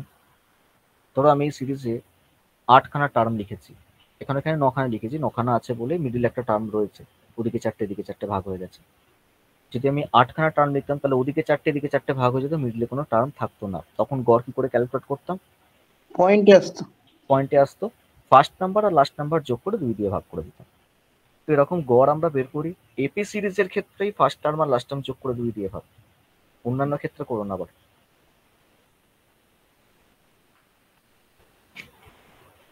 নেক্সট, নাম্বার অফ টার্মস বের করার উপায়। নাম্বার অফ টার্মস বের করার উপায় বলতে ধরো এই উপরের সিরিজটাকে আমি একবার লিখছি, 5, 7, 9, 11, 13, 15, 17, 19, 21, আর একটু কন্টিনিউ করি, 23, 25, 27, 29। ঠিক আছে, তো এখানে আমি তো গুণে বলে দিতে পারবো যে 19টা কততম পদ, বলতে পারবো তো? তো গুণেই বলে দিতে পারবো, 1, 2, 3, 4, 5, 6, 7, 8, 9, 10, 11, 12, 13তম সংখ্যা হচ্ছে 29টা। তো আমি যদি এখন আরো কন্টিনিউ নিয়ে গিয়ে একটা তোমাকে জায়গা শেষ করিয়ে জিজ্ঞাসা করতাম যে এই নাম্বারটা কততম সংখ্যা বা কততম পদ, তখন তুমি কাউন্টিং করতে করতে কোনো না কোনো একটা জায়গায় গিয়ে ভুল করতে। তার জন্য মেথড কি? দেখো, তার জন্য মেথড হচ্ছে, তাহলে আমার প্রশ্নটা কি সেটা বোঝা গেল? আমার প্রশ্নটা হচ্ছে এই 29টা কততম সংখ্যা, কততম সংখ্যা, আমার প্রশ্নটা হচ্ছে এটা। বা এই সিরিজে কতগুলো টার্ম আছে, আমার প্রশ্নটা হচ্ছে এটা। তো কি করবো, লাস্ট নাম্বার আর ফার্স্ট নাম্বারের মধ্যে গ্যাপটা দেখে নেবো কত। লাস্ট নাম্বার আর ফার্স্ট নাম্বারের মধ্যে গ্যাপ কত আছে? 24, গ্যাপ আছে হচ্ছে 24। 24। আচ্ছা, এখানে প্রত্যেকটা নাম্বারের মধ্যে গ্যাপ কত করে আছে? 2। তো এটা 2 দিয়ে ডিভাইড করা হবে, আর তারপর একটা 1 যোগ করা হবে। তাহলে 24কে 2 দিয়ে ভাগ করলে 12 হয়, প্লাস 1, তাহলে এটা 13তম সংখ্যা, বা এই সিরিজে 13খানা সংখ্যা আছে। কি বললাম, ক্লিয়ার হয়েছে? লাস্টে এই একটা যোগ করা মাস্ট, এটা যোগ করতেই হবে। তাহলে কি বললাম, যে লাস্ট নাম্বার থেকে ফার্স্ট নাম্বারটাকে বিয়োগ করবে, বিয়োগ করার পর তাকে ডিভাইড করবে হচ্ছে যে গ্যাপটা মেনটেন হচ্ছে সিরিজে, সেই গ্যাপ দিয়ে ডিভাইড করবে। যেটা আসবে তার সঙ্গে ম্যান্ডেটরি 1 তোমাকে যোগ করতেই হবে। যোগ করে যেটা পাবে সেটাই হচ্ছে ওই সিরিজের অতগুলো সংখ্যা আছে। ক্লিয়ার হয়েছে প্রত্যেকের? এটা বললাম। স্যার আরেকবার বলবেন? ধরো তোমাকে আমি বললাম যে তুমি কাউন্ট করে নাও না, এখানে এখানে 29টা কততম সংখ্যা, কাউন্ট করে বলে দাও কততম সংখ্যা। 1, 2, 3, 4, 5, 6, 7, 8, 9, 10, 11, 12, 13তম সংখ্যা 29টা, তাই তো? নাকি কাউন্ট করলেই তো আসছে 13তম সংখ্যা 29টা। হুম। কিন্তু এটা তো কাউন্ট করে বললাম, এখন যদি আমি সিরিজে আরো সংখ্যা বাড়িয়ে দিই, কাউন্ট কি কোথাও না কোথাও ভুল করলে তো গন্ডগোল হয়ে যাবে। তো মেথডটা কি সেটা বোঝাচ্ছি। মেথডটা হচ্ছে লাস্ট নাম্বার থেকে ফার্স্ট নাম্বারটাকে বিয়োগ করবে। বিয়োগ করলে কত আসছে? 24 আসছে তো। হ্যাঁ। তাকে ডিভাইড করবে এই গ্যাপগুলো দিয়ে। এই গ্যাপগুলো সব কত করে আছে? গ্যাপগুলো সব 2। কত করে আছে? 2 করে আছে তো। তো 2 দিয়ে স্যার? ডিভাইড করবে। ধর এটা শেষ করি আগে। এই গ্যাপগুলো কত করে আছে? 2 করে আছে, 2 দিয়ে ডিভাইড করবে। যেটা পাবে তার সঙ্গে 1 যোগ করবে। হুম। ব্যাস। এই 13 পেলে এতগুলো সংখ্যা আছে, মানে 13খানা সংখ্যা আছে। এবার কি বলছিলে বলো? স্যার বলছি ধরুন 17টা কত নাও, সেই ক্ষেত্রে কি একই প্রসেস করব? করে দেখে নাও, 17টা কাউন্ট করে দেখে নাও একবার। তখন কি স্যার মানে গ্যাপটা কি স্যার 17 থেকে 5-এর মধ্যে হবে, না 29 থেকে 5-এর মধ্যে হবে, ওরকম এর তোমার মধ্যে হবে? সেন্স কি বলো, তোমার সেন্স কি বলে? আমি 17 থেকে 5-এর মধ্যে ওরকম ভাবেই করব। হ্যাঁ, কি বললাম বোঝা গেল? হ্যাঁ স্যার। চলো এবার কিছু কোশ্চেন সলভ করা যায়। 1 + 2 + 3 + 4 এই করতে করতে 100 পর্যন্ত নাম্বারগুলোকে যোগ করতে দিয়েছে। তো এই যোগফলের ফর্মুলা কি বলেছিলাম? কনজিকিউটিভ ন্যাচারাল নাম্বার আছে। ফর্মুলা কি? n × n + 1/2, 100 × 101/2। এটা কাটলে কত হয়? 50। 50-র সঙ্গে 101 মাল্টিপ্লাই করলে কি হয়? 5050। আনসার হয়ে যাবে অপশন বি একটা 5050। অসুবিধা নেই তো কারোর?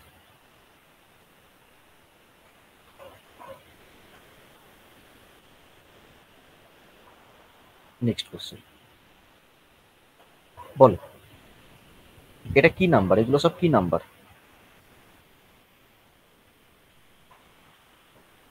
Even number sir. Even number. আর ইভেন নাম্বারের স্টার্টিং তো 2 থেকে, আর 2 থেকেই দেখো স্টার্ট হয়েছে। তাহলে ইভেন নাম্বারের সামের ফর্মুলা কি ছিল? n into n plus 1। হ্যাঁ, n ইন্টু n প্লাস 1। তো n এর জায়গায় কত বসাবো? n এর জায়গায় কত বসাবো? এখানে কত 49। আচ্ছা 49 খানা 49 সংখ্যা এখানে কিভাবে বুঝলে এখানে 49 খানা সংখ্যা আছে এখানে?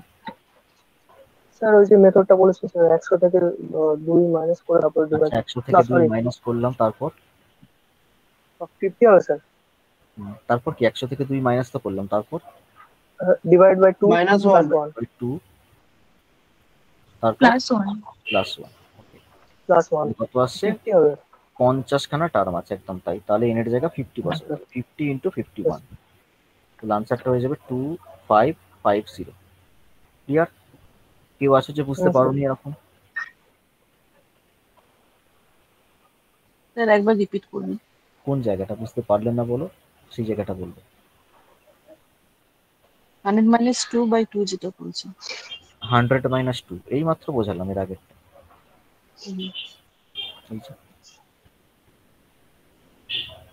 চলো বলো।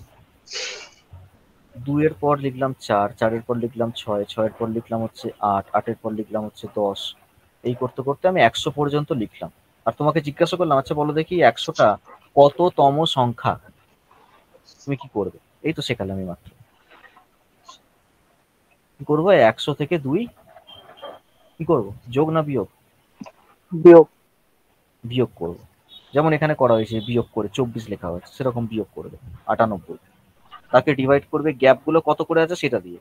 যদি গ্যাপ 3 এর থাকতো 3 দিয়ে ডিভাইড করতাম, গ্যাপ 2 এর আছে 2 দিয়ে, তাই ডিভাইড হচ্ছে। এমন নয় যে আগেরটাও স্যার 2 দিয়ে ডিভাইড করলেন, এটাও 2 দিয়ে ডিভাইড করলেন, এমন নয়।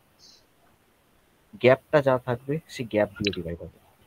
যেটা আসবে তার সঙ্গে আবার 1 আমি বলেছিলাম মাস্ট যোগ হবেই হবে। তো যোগ করে কত হলো? 50 এলো। তাই এখানে কি বলবে, এই সিরিজে 50 খানা সংখ্যা আছে, তাই n এর জায়গায় 50 বসানো হয়েছে এখানে। n এর জায়গায় 50 বসানোর কারণ হচ্ছে এটাই, যেখানে 50 খানা সংখ্যা আছে বলে। তো এটা তো একটা এপি সিরিজ। তো তুমি চাইলে এপি সিরিজের যোগফলের ফর্মুলা এখানে ইউজ করতে পারো। এপি সিরিজের যোগফলের ফর্মুলা কি বলেছিলাম? Average into number of terms, এরকম লিখেছিলাম তো কিছুক্ষণ আগে এপি সিরিজের যোগফলের ফর্মুলাটা। অ্যাভারেজ আমি তখন লিখেছিলাম, অ্যাভারেজের নিচে ফার্স্ট টার্ম আর লাস্ট টার্ম যোগ করে তাকে 2 দিয়ে ডিভাইড, এরকম বলেছিলাম অ্যাভারেজের করে। দেখো এখানে লিখেছি, এখানে কোথায়, এই যে অ্যাভারেজ মানে ফার্স্ট আর লাস্ট যোগ করে তাকে 2 দিয়ে ডিভাইড, তার সঙ্গে number of term. Number of term মানে হচ্ছে এন এর মান। তো এন এর মান তো তুমি এমনি বুঝতে পারবে যে এন এর মান তো 50 বেরিয়ে গেল, ইন্টু 50 কত আসছে? 51 ইন্টু 50 2550। এমন নয় যে তোমাকে এই ফর্মুলাটাই মুখস্থ করতে হবে, তুমি চাইলে এই ফর্মুলাটাও মনে রাখতে পারো যে average into number of term, এটা যে কোনো এপি সিরিজের যোগফলের ক্ষেত্রে তুমি ইউজ করতে পারো।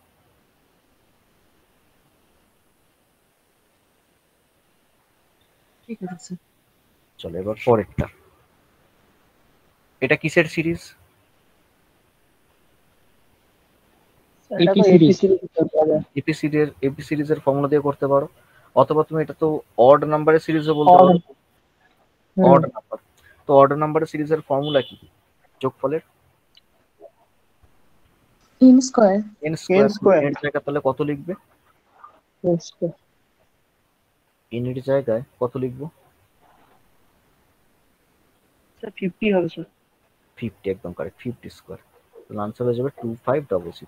আচ্ছা কে বুঝতে পারলেন না যে n এর জায়গায় 50 হবে?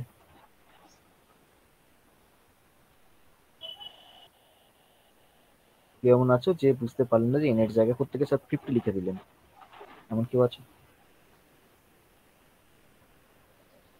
না স্যার, বোঝা গেছে। বোঝা গেছে তো।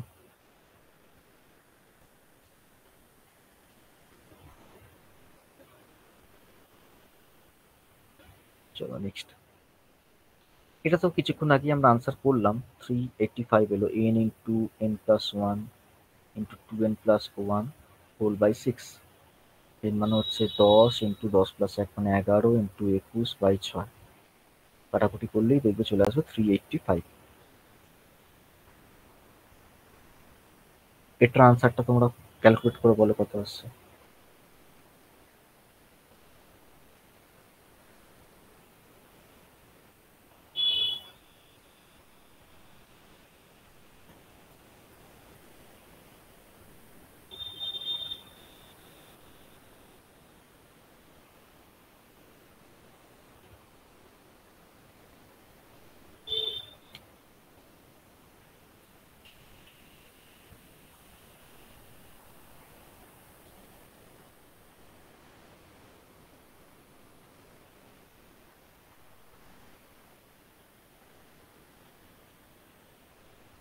এটার ফর্মুলাটা কি ছিল?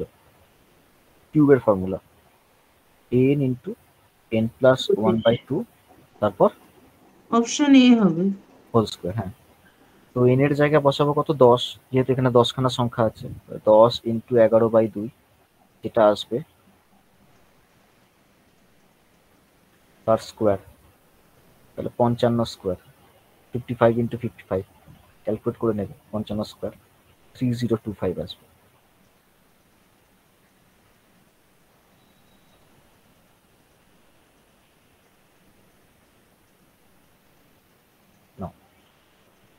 এটা কিভাবে করবো? 2 স্কোয়ার 4 স্কোয়ার 6 স্কোয়ার এই করতে করতে চলছে। কমন নেব। একদম তাই, যে 2 স্কোয়ার এখানে কমন নিতে হবে। কারণ আমি যে ফর্মুলাটা বলেছিলাম n into n plus one into 2n plus one by 6, সেটা তো 1 স্কোয়ার 2 স্কোয়ার 3 স্কোয়ার 4 স্কোয়ার এরকম থাকলে হয়, কিন্তু এটা তো মাঝে মাঝে টার্মগুলো নেই। 1 স্কোয়ার নেই, 3 নেই, 5 স্কোয়ার নেই, এই নাম্বারগুলো নেই। তাহলে আমরা কি করবো? এখান থেকে 2 স্কোয়ার আগে কমন নেব। তাহলে 2 স্কোয়ার যদি কমন নিই তাহলে ব্র্যাকেটের মধ্যে কি পড়ে থাকবে? 1 square plus 2 square plus 3 square plus 4 square plus এই করতে করতে 10 স্কোয়ার পর্যন্ত পড়ে থাকবে। আচ্ছা বলো, কে এই স্টেপটা বুঝতে পারলে না? যদি না বুঝতে পারো বলবে, আমি আর একটা স্টেপ দেখিয়ে দেবো, তাহলে পুরো ক্লিয়ার হয়ে যাবে।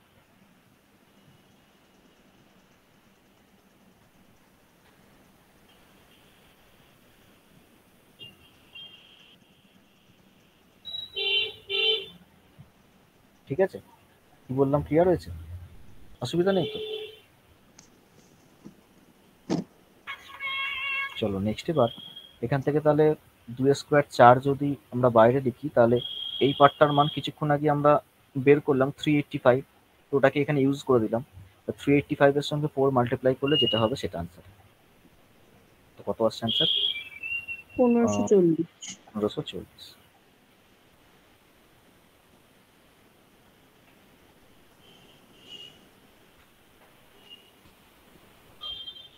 এরপর এইটা, এখানেও তাহলে কমন নিতে হবে। কত কমন নেবে এখানে? 2 এর কিউব কমন নেবে। তাহলে যদি আমরা এখানে 2 এর কিউব কমন নিই তাহলে পড়ে থাকবে কি? 1 এর কিউব, 2 এর কিউব, 3 এর কিউব, 4 এর cube plus dot dot dot 10 এর কিউব, এটা পড়ে থাকবে। আর কিছুক্ষণ আগে এইটার আনসারটা বের করলাম 3025 কিন্তু বাইরে 2 এর কিউব মানে 8 আছে, গুণ করে দেবো। কত আসছে গুণ করলে? 24200। তার আনসার হয়ে যাবে 24200।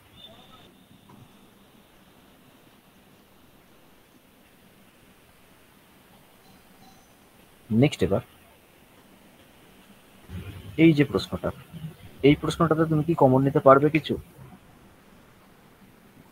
এখানে কি কমন নেওয়া যাবে? না স্যার। এখানে তো কমন নেওয়া যাবে না। তাহলে এখানে আমি কিভাবে কোশ্চেনটাকে সলভ করবো? দেখো, এখানে আমি পুরো 20 পর্যন্ত সমস্ত টার্মগুলোকে আগে লিখে নেবো। যেমন 1 square plus 2 square plus 3 square plus 4 square এই করতে করতে 5 স্কোয়ার এই করতে করতে আমি একদম 20 স্কোয়ার পর্যন্ত লিখে নেবো। লিখে নেওয়ার পর এর মধ্যে যা যা এক্সট্রা আমি লিখেছি সেই এক্সট্রাগুলোকে আবার সরিয়ে দেবো। 2 স্কোয়ার এক্সট্রা লেখা আছে, 4 স্কোয়ার এক্সট্রা লেখা আছে, 6 স্কোয়ার এক্সট্রা লেখা আছে, এই করতে করতে 20 স্কোয়ারটাও এক্সট্রা লেখা আছে। বলো এটাকে এইভাবে রিপ্রেজেন্ট করা যায় কিনা। যেগুলোকে এক্সট্রা লিখেছিলাম সেগুলোকে আমরা আবার পরে সরিয়ে দিলাম, তাহলে যেটা প্রশ্নে ছিল সেটাই হয়ে গেল। ক্লিয়ার হয়েছে না? এই স্টেপটা বুঝতে পারলে না? হ্যাঁ স্যার, বুঝতে পেরেছি। ঠিক আছে, এবার দেখো এই অংশটার ভ্যালু তোমরা বের করতে পারবে কারণ কনজিকিউটিভ টার্ম আছে, আর এই অংশটার ভ্যালু তোমরা বের করতে পারবে কারণ এখান থেকে আমরা কমন নিতে পারবো। তাহলে এটা থাকলো হোমওয়ার্ক, এটা করে নেবে তোমরা। প্রত্যেকটার ভ্যালু মানে প্রত্যেকটা ব্র্যাকেটের ভ্যালু আলাদা আলাদা করে ক্যালকুলেট করবে, ক্যালকুলেট করে আবার মাইনাস করে দেবে, মাইনাস করে দেখবে যে কোন অপশনটা কারেক্ট হচ্ছে। তাহলে যদি যখন অড নাম্বারের স্কোয়ার দিয়ে দেয় তখন কিন্তু তোমাকে এইভাবে করতে হবে, তখন আর কিন্তু কিছু কমন নিতে পারবে না, ডিরেক্ট কমন নেওয়া যাবে না। নেক্সট এই কোশ্চেন 1 + 2 + 3 + 4 এই করতে করতে দেখো পরপর 49 + 50 পর্যন্ত গেছে, আবার 49 আবার ব্যাকের দিকে গিয়ে আবার একে গিয়ে থেমেছে সিরিজটা। তো এটার ক্ষেত্রে একটা শর্টকাট আছে, কে বলবে শর্টকাটটা? এটার ক্ষেত্রে একটা শর্টকাট টেকনিক আছে।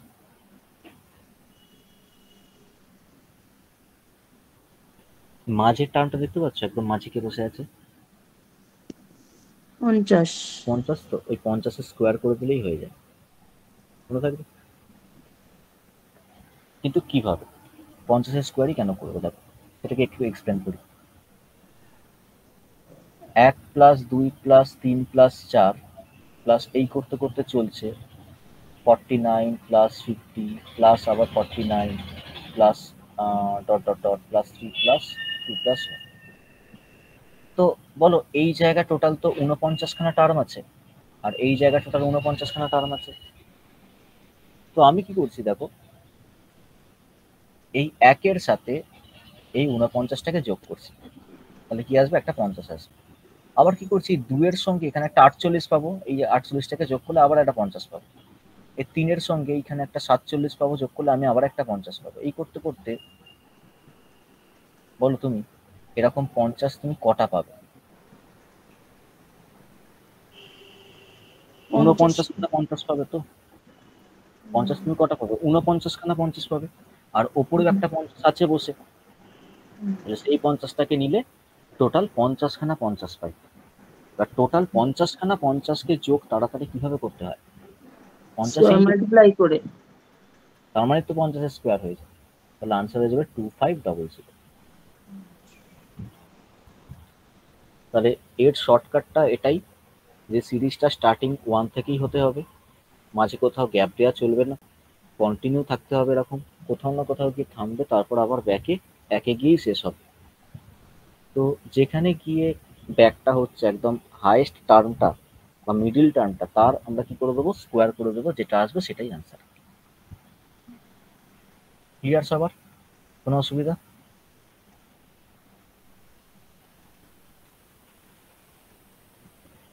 Next average of all even number, average of all even number from 1 to 1000। all even number বলো স্টার্টিং কোথা থেকে হবে? 2 থেকে। 2 থেকে 2 4 তারপর 6 ইভেন নাম্বার বলেছে 8, এই করতে করতে শেষ কোথায় হবে না? 1000-এ গিয়ে শেষ হবে, কারণ 1000টা একটা ইভেন নাম্বার। তো এদের আমরা অ্যাভারেজ চাই বের করতে। অ্যাভারেজ কি করে বার করব? n+1 কেন n+1 কেন?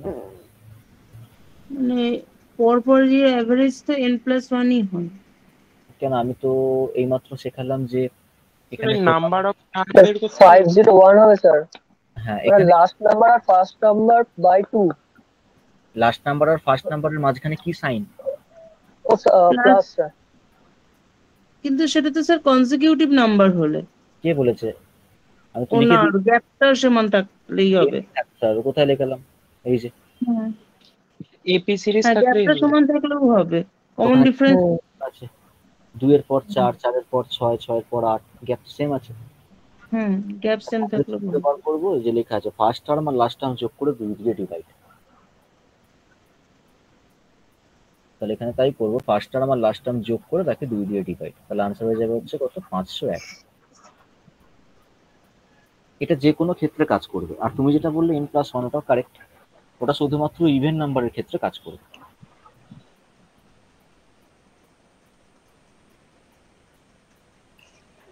পরেরটা অল অড নাম্বার, এদেরও অ্যাভারেজ চেয়েছে। 1 থেকে 500 পর্যন্ত যতগুলো অড নাম্বার রয়েছে তাদের অ্যাভারেজ কত। তাহলে 1 থেকেই স্টার্ট হবে, 1 তো একটা অড নাম্বার।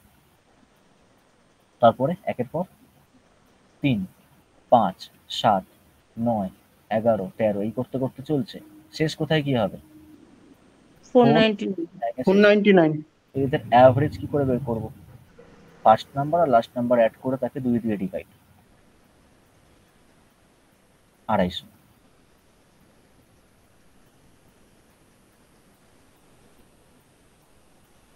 অপশন বি একটা। না, এটাকে যোগ করে দেখো একটু।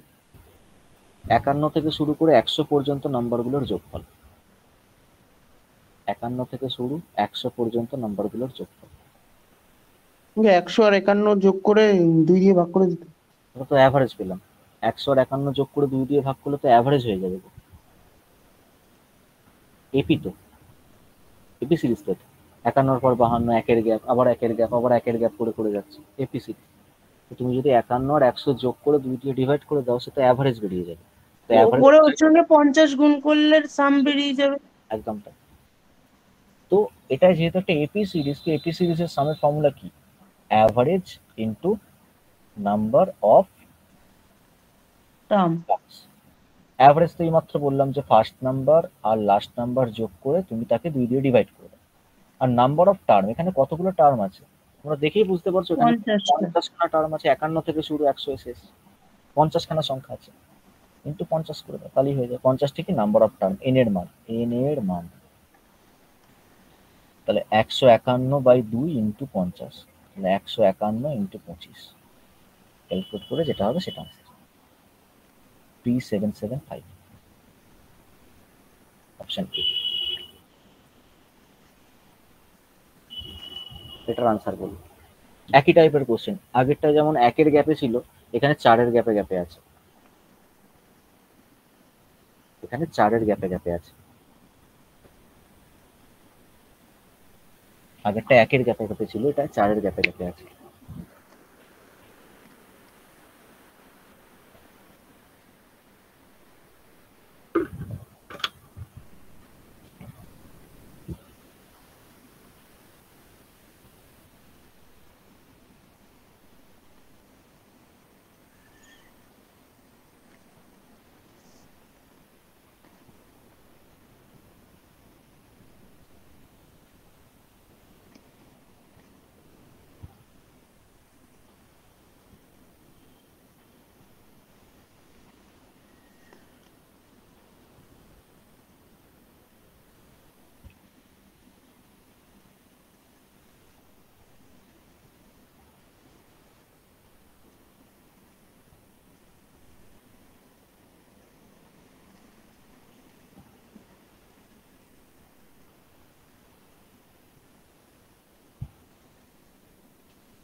কি কিভাবে ভাবছো একটুখানি বলো, কিভাবে শুরু করা যেতে পারে? নাম্বার অফ টার্মসটা বের করে এপি সিরিজের ফর্মুলায় ফেলেছি। হ্যাঁ, তো এখানে average into number of terms তো। হ্যাঁ, না ওই যেটা অ্যাভারেজ, যেটা যে গ্যাপ দিয়ে যেটা, মানে এটা যোগ করতে গেলে যে ফর্মুলাটা কাজ করবে সেই ফর্মুলাটা average into number of terms তো। এই যে আগেরটা যে যোগ করলাম, হ্যাঁ হ্যাঁ ওইভাবে, মানে first term into last term by 2। তাহলে এটাও তো যেহেতু এপি সিরিজ, তাহলে এপি সিরিজের যোগফলের formula average into number of টার্মই হবে। তো অ্যাভারেজ বের করবে এইভাবে, 21 প্লাস 73/2, এই হয়ে গেল অ্যাভারেজ ইনটু এবার number of term. Number of term বের করার ট্রিক কি বললাম কিছুক্ষণ আগে? ওই তো গ্যাপটা বাই কমন ডিফারেন্স প্লাস 1। আছে, এই গ্যাপটা আছে হচ্ছে গ্যাপ 4 আছে, 52, তাই তো। 52 গ্যাপ আছে, আর 52কে ডিভাইড করবো কত দিয়ে? গ্যাপগুলো কত করে আছে? 4 করে আছে। প্লাস আবার plus 1 one। তাহলে 13, 4 52, 13 প্লাস 1 মানে 14 খানা টার্ম আছে। প্লাস আনসার হয়ে যাবে। তাহলে 73 প্লাস 21 মানে কত? 4 94 ইন্টু 558 নাকি 558, তাই তো? 658। ক্লিয়ার সবার? না ক্লিয়ার হলে বলবে কিন্তু। কোন এপি সিরিজের নাম্বার অফ টার্ম কি করে বের করতে হয়? লাস্ট থেকে ফার্স্ট মাইনাস করব, ডিভাইড করব, যে গ্যাপটা মেনটেন হচ্ছে সেই গ্যাপ দিয়ে তার সঙ্গে 1 অ্যাড করব। 2-4 বার প্র্যাকটিস করবে হয়ে যাবে। চলো লাস্টের একটা করে, এটার আনসার করো।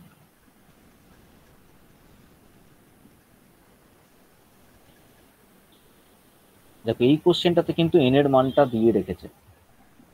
এই কোশ্চেনটাতে কিন্তু এন এর মান দিয়ে রেখেছে যে 25 খানা টার্ম আছে। তাহলে এন এর মান বের করার ঝামেলাটা কিন্তু রইল না। ঝামেলাটা কোথায় রয়েছে? অ্যাভারেজ বের করতে, ঠিক কিনা? কারণ অ্যাভারেজ বের করবার জন্য যে প্রথম সংখ্যা শেষ সংখ্যা যোগ করে 2 দিয়ে ভাগ করবো, শেষ সংখ্যাটাই জানি না, 25তম সংখ্যাটা জানি না। কিন্তু দেখো আমি এপি সিরিজের যোগফল বের করার কিন্তু আরো একটা ফর্মুলা লিখে রেখেছি। আমি এপি সিরিজের যোগফল বের করার কটা ফর্মুলা লিখিয়েছি? দুটো ফর্মুলা। একবার দেখিয়ে দিই তোমাকে। এপি সিরিজের যোগফল বের করা দেখো আমি দুটো ফর্মুলা লিখিয়েছি, একটা এই যে সাম ইকুয়াল টু এটা, আর একটা সাম ইকুয়াল টু এটা। তো উপরের ফর্মুলাটা ইউজ করো। দেখো উপরের ফর্মুলাটা থেকে অ্যাভারেজের কোনো গল্প নেই, ওখানে ইনভলভ কি কি রয়েছে? এন রয়েছে, এ রয়েছে, আর ডি রয়েছে। ফর্মুলাটা আর একবার লিখিয়ে দিকে।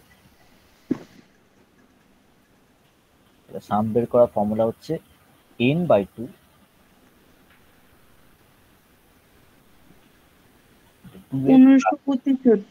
n-1 into T. দেখে নিচ্ছি। তাহলে n এর জায়গা 25 ডিরেক্ট বসিয়ে দেবো, কারণ এখানে তো বলে দিয়েছে 25 খানা সংখ্যা। Divided by 2, 2a। 2a মানে 2 ইন্টু কত? a মানে কি? প্রথম সংখ্যা, এটাই হচ্ছে a। 2 ইন্টু 25 প্লাস n এর জায়গাও 25 মাইনাস 1 ইন্টু ডি কত করে আছে? 3 করে আছে, গ্যাপ করে 25/2, এটা কত? 50, এটা কত? 72। 50 আর 72 হয় কত? 102, সরি 122।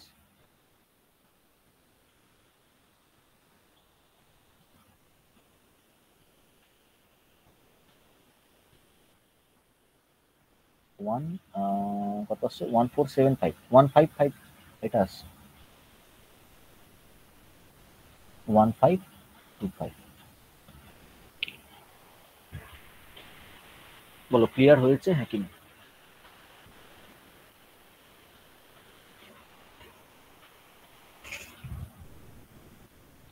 তো চলো আজকে এতটাই থাক।